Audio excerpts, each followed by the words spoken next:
Imagine waking up tomorrow morning, but this time, there is no alarm clock screaming in your ear, shattering your sleep in the dark. There is no frantic rush to the shower, no dread of the morning commute, no schedule to adhere to, no boss to report to, and absolutely no pressure to be anywhere specific. You wake up simply because your body has rested enough.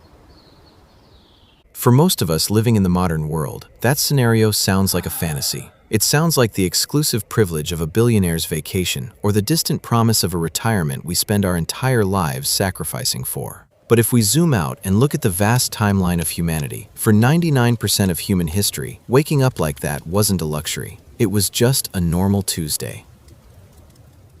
For over 300,000 years, our ancestors lived in a world where the word work, as we understand it today, did not even exist. There were no shifts, no quotas, no performance reviews. Today, the average person spends about 90,000 hours of their life working. Let that sink in. 90,000 hours. That is 1/3 of your entire time awake on this planet spent doing something you probably wouldn't do for free. But why? How did we get here? We look around at our skyscrapers, our smartphones, and our high-speed internet, and we like to think we've progressed. We tell ourselves a comforting story, that we have finally escaped the brutal, nasty, and short life of the caveman. We believe that modern civilization rescued us from a constant, desperate struggle for survival. But the bones of our ancestors and the untouched tribes that survived into the modern era tell a completely different story. A story that modern society desperately wants you to ignore.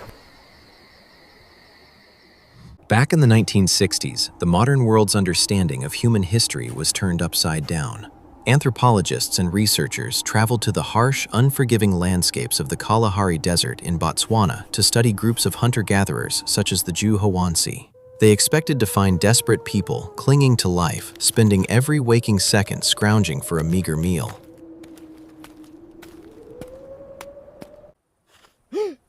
What they found instead shocked the world. These adults only spent about 15 to 17 hours a week finding food.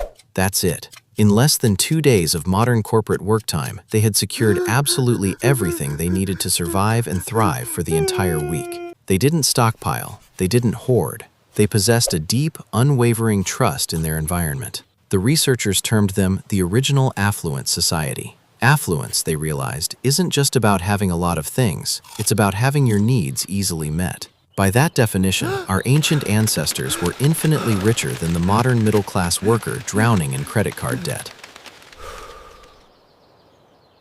When they finished their 15 hours of work, the rest of their time was entirely theirs. They weren't struggling, they were resting. They were hanging out, visiting neighboring camps, playing music, and telling stories. They lived at a pace so radically slow and deeply human that it makes our modern hustle culture look utterly insane.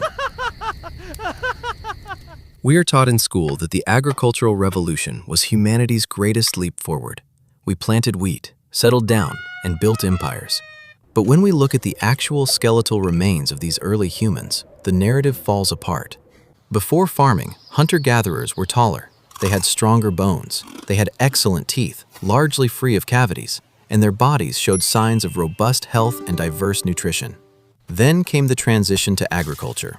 It wasn't a promotion, it was a trap. Early farmers were significantly shorter. They suffered from profound malnutrition because their diets went from dozens of different plants and meats to relying entirely on 1 or 2 crops like wheat or rice. Their skeletons tell tales of misery, spines ruined by the repetitive, back-breaking labor of clearing rocks, plowing fields, and carrying water. We domesticated wheat, but in reality, the wheat domesticated us. It tied us to a single patch of dirt and demanded we break our backs to keep it alive. We traded 15 hours of leisurely roaming through the vibrant woods for 40, 60, or even 80 hours of agonizing labor, bending over in a sun-scorched field.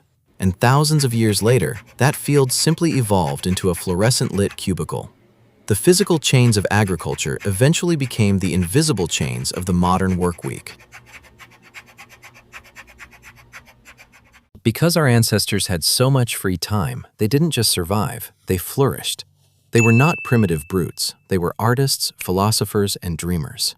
Think about the Chauvet cave paintings in France, created over 30,000 years ago. If you look at these ancient artworks, they are not crude stick figures. The artists used light, shadow, and movement with a level of anatomical precision and aesthetic skill that takes a modern artist years of focused study to master. Under the flickering light of a torch, those painted horses and lions seemed to breathe and gallop across the rock.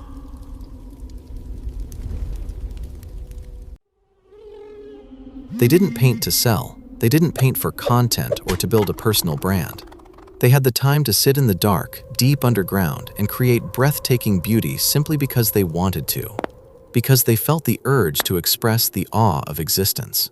They traveled dozens of kilometers outside their usual paths just to find the perfect seashell to fashion into a necklace.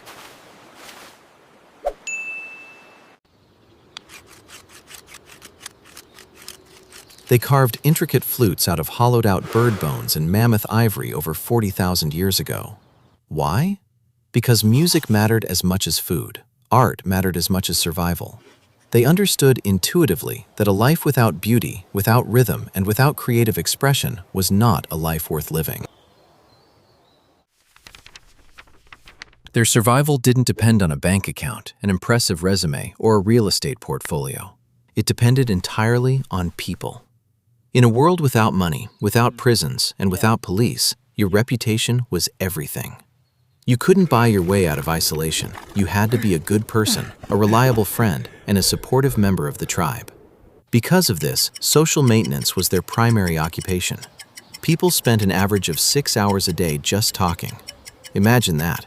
6 hours of uninterrupted, face-to-face connection, strengthening their bonds. There were no screens to look down at, no distant notifications to distract them from the human being sitting right in front of them. During the day, conversations might be about logistics, where the antelope were moving, or which berries were ripe. But at night, the atmosphere shifted. Around the warm, glowing embers of the campfire, the darkness of the wild pushed them closer together. They didn't talk about productivity. They didn't stress about tomorrow's schedule. They told myths. They told jokes. They explored the cosmos through stories. The campfire was a profound psychological safe space where culture was built and the human soul was nourished.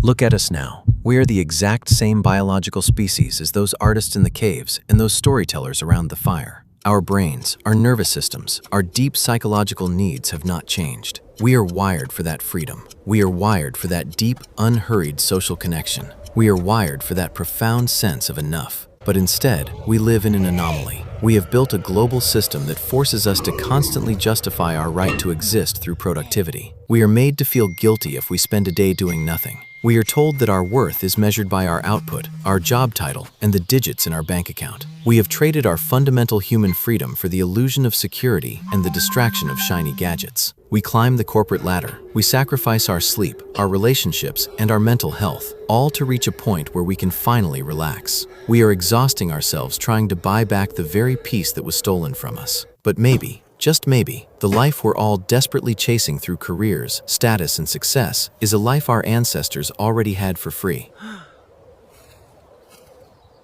You don't need to be successful to be valuable. You don't need to constantly produce to earn your space on this earth. Historically speaking, biologically speaking, just being human, just breathing, observing, and connecting was always more than enough.